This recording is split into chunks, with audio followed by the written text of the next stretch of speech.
writer. Have you taken your writing as far as you can on your own? Are you looking for a writing community to help you get it to that next level? Maybe a place where you can connect, get inspired, and make some real progress while writing, editing, and promoting your book. I'm super excited to announce my brand new Inner Circle, which is launching in July 2025. It delivers all the support that I normally reserve for my private one on one coaching clients, but it's in a small group format with other supportive writers to get you all the information you need to make your book the best it can be. It's just $199 a month, which is a fraction of the cost of my normal one on one coaching. Check out the details at susiebedori.com/inner circle. We're getting kickstarted early July, so grab your place now.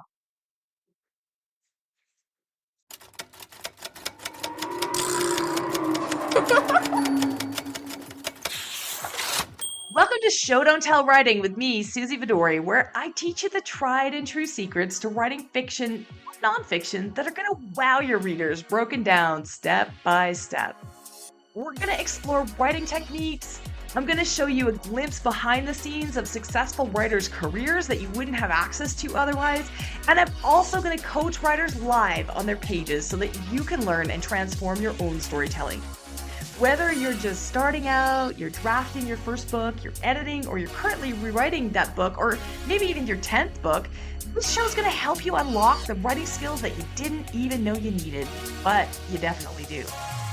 I'm so looking forward to helping you get your amazing ideas from your mind onto your pages in an exciting way for both you and your readers so that you can achieve your wildest writing dreams. And you're going to also have some fun doing it. Let's dive in. Good morning, good afternoon, good evening, everyone. Hello, everyone. Welcome. I am going to answer all these awesome questions that you guys have put in. Karen P. Hi, Karen. Okay. How do I decide on my book structure? I have many ideas for pieces of the book, but I haven't settled on a structure. And I continue to write the stories I think I want to include. So at least I feel like I'm making some progress. Okay, Karen, that is a really good question. You are writing memoir, I believe. So when you're writing memoir, the very first thing that I would do is go back to this takeaway exercise that we did today. Because memoir, again, we're not talking about the very first moment that you breathed and then the very last moment that you breathed. It's not everything all the time. So what do you want your readers to take away? And then it sounds like you've already got some stories and you know what you want, right? So how do you put them into a structure? Well, the first thing that I would do is I would look at what is that journey that you are actually demonstrating of yourself. You went from what to what? You went from wallflower to proactive. You went from riches to rags. I don't know what the journey is, but define that. That becomes your first scene and your last scene, showing us those moments, right? When you were rags, when you were riches, Cinderella story, scrubbing the floors, I'm at my wedding to the prince, right? Like those are the moments, iconic moments, the first and last. And then map them in between. And what you're looking for is how each one progresses to the next, okay? How each scene progresses to the next. I would even leave leading or trailing things at the end of each chapter, leading us into the next one, right? What can we expect next? So lay all of those stories out in a line. Also, usually the answer is chronological. It's the easiest way to write a book. So when writers come to me with really complex structures, sometimes I'm like, guys, especially if it's your first book, it's really difficult to pull it off, right? And it doesn't always have the payoff. Unless you're writing a thriller or a suspense novel where sometimes the structure is needed to like hide things. Most books, the answer is basic chronological order. So lay it out that way. See if you can highlight all the things that will lead them to your takeaway and go from there. Okay, Diana. If a big agent tells you he's putting in a good word with one of his junior agents, is there a good possibility you'll get signed? Yes, absolutely. I'm working hard to make the manuscript as strong as possible too. Okay, Diana, if you've gotten that, that's amazing feedback. So put in a good word. So agencies work in different ways. Ultimately, each agent gets to decide if they will, typically, they get to decide if they want to represent you, but a good word is always a good word. Okay. So depending on the agency, they probably will pass it on. It means that you can't continue to query within that same agency until you've heard back. But yeah, good luck. Let me know how it goes. Okay. Tony, what if it doesn't fit your takeaway, but is part of your world building? Some things aren't going to fit your takeaway, yes, and you need it for the world building, but the world building, you can also put things in there, Tony. So if Tony's got a fantasy novel, it has a really strong message. So just like when you're including things in world building, those should also somehow teach. Okay. So make sure I talk about this all the time. If you guys have heard me talk about this, when I read a science fiction novel and they're eating spaghetti and I say, why are they eating spaghetti? And the answer is because I had spaghetti for dinner the day that I was writing it. Just make sure that it makes sense. Like if maybe they're eating hydroponic vegetables, which could show us that they are growing hydroponic vegetables somewhere else, right? So just make sure that everything that you include in your world building also is leading to that. You're going to find connections that you didn't know were possible, right? So your central sort of world building is around the storm and around those things. So your world building, if you're including something about the storm, that storm is a metaphor for lots of things that are happening in your book and for your takeaway and for all of those other things. So everything should tie in. Send me something that's specific that you don't think fits. I bet it does. Raven, my main protagonist has psychic visions. Oh, cool. My narrative shifts from first person point of view to third person point of view during her episodes. What ways can I convey the point of view shift from scene A to scene B and back to scene A without jarring the reader? Okay. First person to third person during her episodes. Okay. So that's a really specific choice. You can definitely do that. There's lots of precedent for that in science fiction and fantasy where you switch the narrative. I would just say that whatever you're doing, when you're doing these psychic visions, this comes up in many different ways in many different books. And I would just make sure that you're making it big and then it's weird. Make it big, make it weird. So if she's having a psychic vision, is there a feeling in her body that happens that signals us that this is about to happen? Is there a color? Is there a mist? Does she actually, when she's in the psychic visions, are you in her body experiencing it? Or is she just sitting there in a chair while this is playing in her mind? Right? Like all of these decisions that you have to make about how it works. I would make it big and make it really, really obvious. Okay. I would make it really, really obvious. And when you do these psychic visions and you switch into the different point of view, I would just do like a scene break, baby, and avoid italics. Please don't put the entire psychic vision in italics. That's very 20 years ago. So yeah, that's some tips there. Anna, my original point of view is with the main character. I am contemplating having a point of view, but only want them in some scenes. How many times do I need to include the second point of view? Can the rule of 3 apply to this one? Okay, so Anna's talking about the rule of 3, which is 2 times actually establishes a pattern. So if you want your readers to get that something happens all the time, you really only have to show them twice. They know it's happening all the time. And then the third time is usually like a punchline or something that you deliver. Yeah, you could use the rule of 3. It depends is the answer. I like to say that unless your character is, you don't want to just have a singular scene in a different point of view.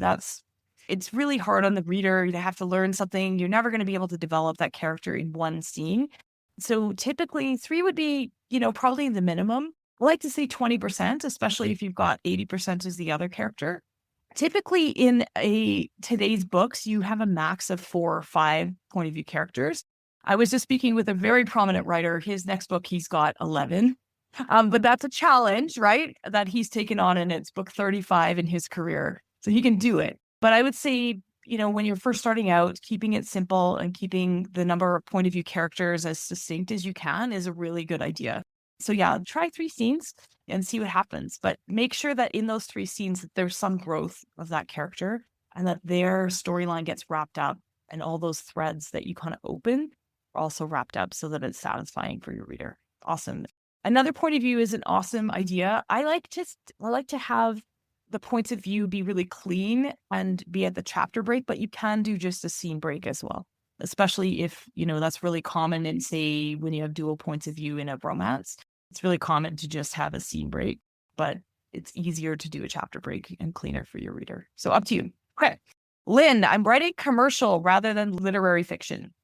I have 3 important characters and thus arc and subplots. How do I know if it's too complicated and how I might fix it? Okay. So when Lynn's talking about commercial rather than literary, commercial tends to be more plot focused and a little bit less character driven. But that doesn't mean that you can't have awesome and amazing character arcs. In fact, you should, and it will help your writing stand out. So both the plot arc and the character arc can kind of work together, and they can push and mirror and contrast and do all those things that we've been talking about throughout, which is awesome.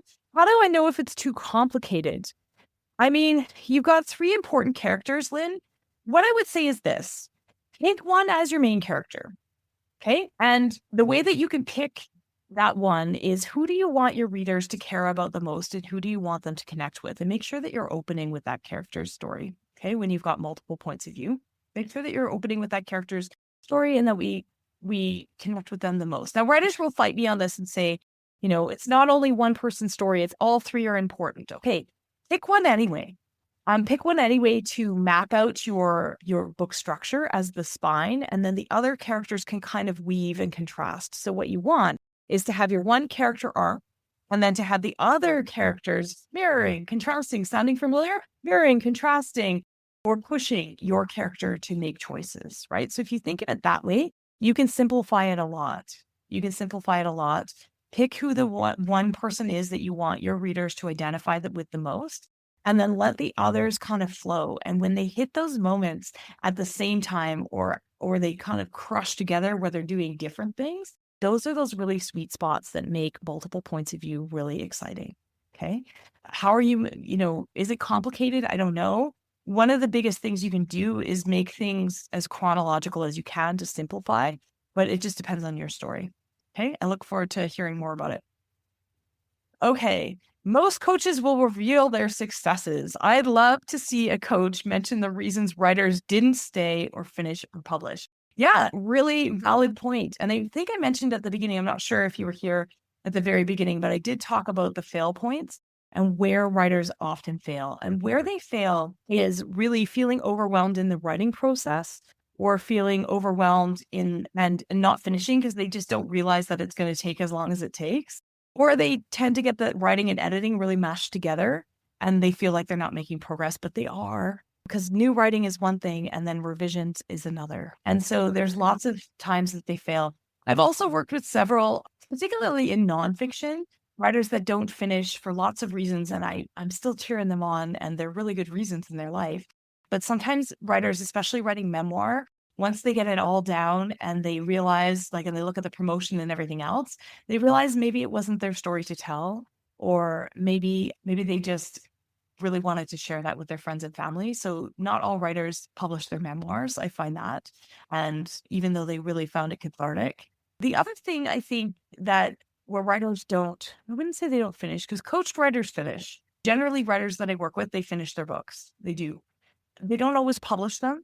So if you get really stuck on, really wanting traditional publishing and yet not building in all the way along, keeping your reader in mind, keeping the categories that publishers are looking for in mind, and you realize that you wrote something that's really awesome. I know at least one writer is still here today that this has happened to, where they wrote something that they knew didn't fit into any category, and then they realize they're getting these warm rejections where agents are literally saying, I love your book, but I don't know how to sell it. But yeah, I don't know how to sell it. And now when they're working on book 2, they are paying more attention to what the readers are looking for and what the publishers are looking for. Now, if that writer wants to take that book and independently publish it, that'd be great. But that writer in particular wants to work with traditional publishing. So if your goal is to publish traditionally, you have to pay even more attention to what the market is doing, to what readers are looking for, because otherwise you might have written an amazing book that doesn't have a home. Now, once that writer writes book 2 and figures out their place in the world, the hope is that that very first book will come out. And I think that's what's going to happen for her. I hope that this has been super helpful. Thank you guys for sticking with me. This is the first time I've ever given a 2-hour workshop, but I love that it gave you guys the time and the space to write and to have some time to write. I'm super excited for all of you who are joining the Inner Circle, and it all gets kicked off in July. I can't wait to work with so many writers all the way along the way and to see this real progress that you've made. I hope to talk to you all soon. Bye, everyone. Thank you.